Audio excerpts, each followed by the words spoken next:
Cookery சேனலை பார்த்து யார் வேணாலும் சமையல் பண்ணலாம். ஆனா சுவையான சமையல் பண்றது எப்படி? நான் இதயம் நல்லெண்ணெயில சமையல் பண்றேன். ஆஹா ஓஹோன்னு பாராட்டுறாங்க. நீங்களும் இதயம் நல்லெண்ணெயில சமையல் பண்ணுங்க, பாராட்ட வாங்குங்க. தினம் தோறும் வாங்குவே இதயம் இதயம். மாநில மாநாடு பிரதமர் மோடியையும் கூட்டணி கட்சி பற்றியும் பேசியிருக்கிறாரு. பிரதமர் மோடி மேல தனிப்பட்ட முறையில் நிறைய விமர்சனங்களை முன்வைத்திருக்கிறாரு. புரட்சித் தலைவர் எம்ஜிஆரை அழகாக அவர் நேர்மையான ஆட்சியை நடத்தினார் என்பதை ஒத்துக்கொண்டார். ஒன்று, பேரறிஞர் அண்ணா அவர்களையும் நேர்மையான ஆட்சியை நடத்தினார்கள் என்பதை ஒத்துக்கொண்டிருக்கிறார் அவர். அதற்கடுத்து பாரதிய ஜனதாவினுடைய மத்திய அரசை கடுமையாக சாடியிருக்கிறார்கள். அவர் கட்சியை துவங்கி இரண்டாவது மாநாட்டிற்கு வரும்போது அவர் எதையாவது பேசித்தான் ஆக வேண்டும். அந்த முறையிலே அவர் பேசியிருக்கிறார்கள். பாரத பிரதமர் இந்த கச்சத்தீவு பிரச்சனை பற்றி சொல்லியிருக்கிறார்கள். கச்சத்தீவு பிரச்சனை முன்பு காங்கிரஸ் காலத்திலே தான் அது கச்சத்தீவு தார வார்க்கப்பட்டது. அப்போது புரட்சித் தலைவர் எம்ஜிஆர் கட்சியை ஆரம்பிக்கும் போது அதை எதிர்த்தவர் அவர். காங்கிரஸ் திராவிட முன்னேற்ற கழகம் ஆட்சியில் இருக்கும்போது தான் கச்சத்தீவு தமிழகத்திலிருந்து இலங்கைக்கு பறிபோனது. அதிலே ஒன்று. அதற்கடுத்து பாரத பிரதமர் நேர்மையான ஆட்சியை நடத்தி கொண்டிருக்கிறார்கள். இதுவரை ஒரு ஊழல் இல்லாத ஒரு ஆட்சியை நடத்தி கொண்டிருக்கிறார். உலக அரங்கிலே இந்தியாவை மிக உன்னதமான உயரத்திற்கு கொண்டு சென்றிருக்கிறார்கள்.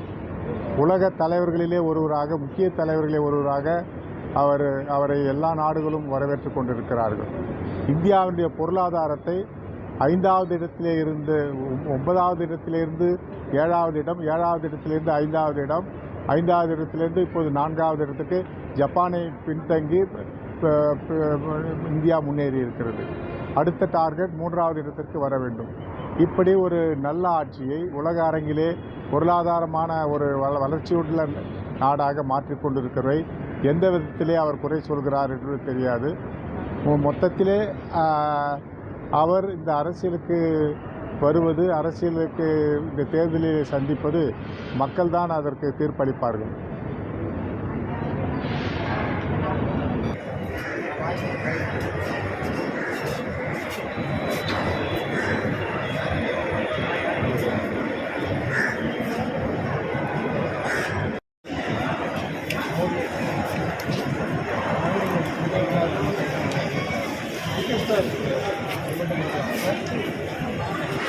மாநில மாநாடு பிரதமர் மோடியையும் கூட்டணி கட்சி பற்றியும் பேசியிருக்கிறாரு. பிரதமர் மோடி மேல தனிப்பட்ட முறையில் நிறைய விமர்சனங்களை முன்வைத்திருக்கிறாரு.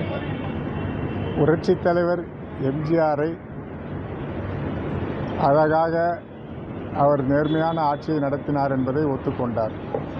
ஒன்று, பேரறிஞர் அண்ணா அவர்களையும் நேர்மையான ஆட்சியை நடத்தினார்கள் என்பதை ஒத்துக்கொண்டிருக்கிறார் அவர்.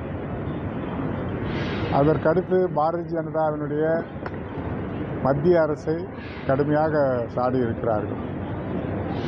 அவர் கட்சியை துவங்கி இரண்டாவது மாநாட்டிற்கு வரும்போது அவர் எதையாவது பேசித்தான் ஆக வேண்டும். அந்த முறையிலே அவர் பேசியிருக்கிறார்கள். பாரத பிரதமர் இந்த கச்சத்தீவு பிரச்சனை பற்றி சொல்லியிருக்கிறார்கள். கச்சத்தீவு பிரச்சனை முன்பு காங்கிரஸ் காலத்திலே தான் அது கச்சத்தீவு தார வார்க்கப்பட்டது.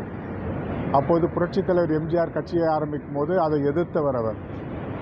காங்கிரஸ் திராவிட முன்னேற்ற கழகம் ஆட்சியில் இருக்கும்போது தான் கச்சத்தீவு தமிழகத்திலிருந்து இலங்கைக்கு பறிபோனது. அதிலே ஒன்று. அதற்கடுத்து பாரத பிரதமர் நேர்மையான ஆட்சியை நடத்தி கொண்டிருக்கிறார்கள். இதுவரை ஒரு ஊழல் இல்லாத ஒரு ஆட்சியை நடத்தி கொண்டிருக்கிறார். உலக அரங்கிலே இந்தியாவை மிக உன்னதமான உயரத்திற்கு கொண்டு சென்றிருக்கிறார்கள். உலக தலைவர்களிலே ஒருவராக, முக்கிய தலைவர்களே ஒருவராக அவரை எல்லா நாடுகளும் வரவேற்று கொண்டிருக்கிறார்கள். இந்தியாவுடைய பொருளாதாரத்தை 5வது இடத்திலே இருந்து 9வது இடத்திலிருந்து 7வது இடம், 7வது இடத்திலிருந்து 5வது இடம், 5வது இடத்திலிருந்து இப்போது 4வது இடத்துக்கு ஜப்பானை பின்தங்கி இந்தியா முன்னேறி இருக்கிறது. அடுத்த டார்கெட் 3வது இடத்திற்கு வர வேண்டும். இப்படி ஒரு நல்ல ஆட்சியை உலக அரங்கிலே பொருளாதாரமான ஒரு வளர்ச்சியுள்ள நாடாக மாற்றிக்கொண்டிருக்கிறதை எந்த விதத்திலே அவர் குறை சொல்கிறார் என்று தெரியாது. மொத்தத்திலே அவர் இந்த அரசியலுக்கு வருவது, அரசியலுக்கு இந்த தேர்தலில் சந்திப்பது மக்கள்தான் அதற்கு தீர்ப்பளிப்பார்கள்.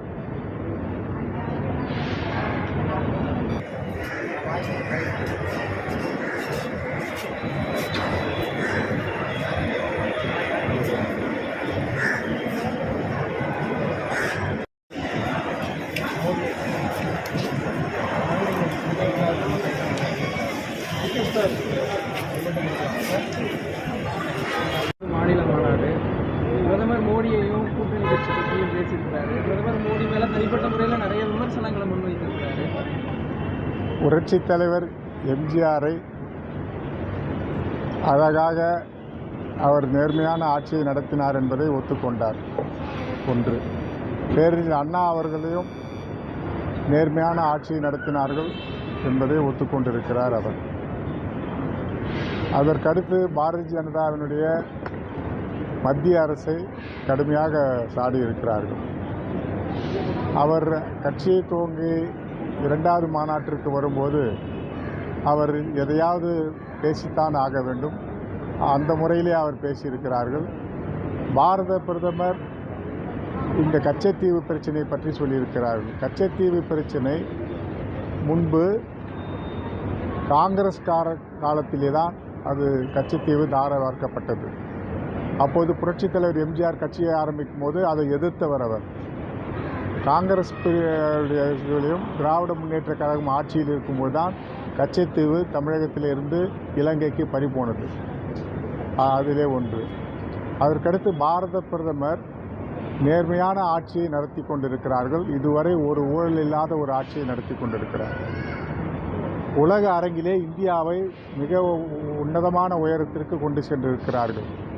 உலக தலைவர்களிலே ஒருவராக, முக்கிய தலைவர்களிலே ஒருவராக அவரை எல்லா நாடுகளும் வரவேற்று கொண்டிருக்கிறார்கள். இந்தியாவுடைய பொருளாதாரத்தை 5வது இடத்திலே இருந்து 9வது இடத்திலிருந்து 7வது இடம், 7வது இடத்திலிருந்து 5வது இடம், 5வது இடத்திலிருந்து இப்போது 4வது இடத்துக்கு ஜப்பானை பின்தங்கி இந்தியா முன்னேறி இருக்கிறது. அடுத்த டார்கெட் 3வது இடத்திற்கு வர வேண்டும். இப்படி ஒரு நல்ல ஆட்சியை உலக அரங்கிலே பொருளாதாரமான ஒரு வளர்ச்சியுள்ள நாடாக மாற்றிக்கொண்டிருக்கிறதை எந்த விதத்திலே அவர் குறை சொல்கிறார் என்று தெரியாது.